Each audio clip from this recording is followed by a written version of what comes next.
Hi everyone, I'm Maria Grace E. Adaya, nakapagtapos ng Hospitality and Tourism Management dito sa ICSA.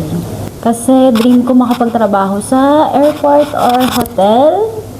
Then, connected din siya sa course ko sa Pinas na Hotel and Tourism Hotel and Restaurant Services. Yes. So, kinuha ko siya ngayon na exciting nung una, pero nung patapos na, medyo nahirapan kami.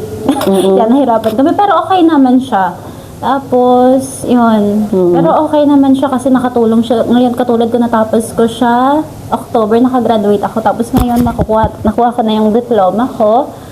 Then, last week, I applied in Avenues Hotel. Na Avenues. Beside in Avenues, the Wardrobe Astoria. So, guess what? Natanggap ako doon. Kasi because of this diploma. Si Ma'am Saini, magaling po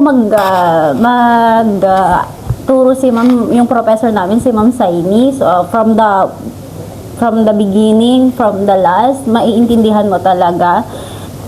Iniisa-isa niya bawat concept, bawat all, maiintindihan mo. Kaya, ikukumpara mo siya sa ibang teacher, hindi mo maintindihan yung ibang teacher.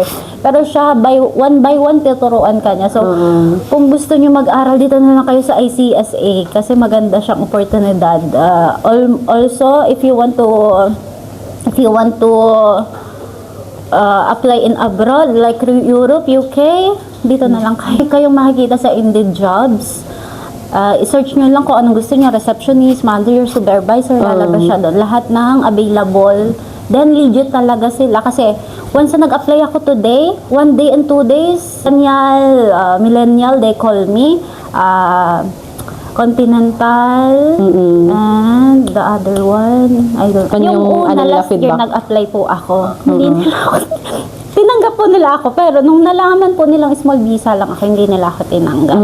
Pero ngayon, medyo mas malakas yung ano ko kasi meron na akong, then 2 years lang kasi po ako na last year. Then now, kasi 3 years na ako dito sa Kuwait, nagbibigay na yung release yung amo namin. Kaya, yun, advice ko sa inyo, kahit mahirap pa yung mga pinagdaanan natin, trabaho, bahay, trabaho, aral, diba? Nakuha mo naman yung gusto mo, yun, maganda sa buhay mo.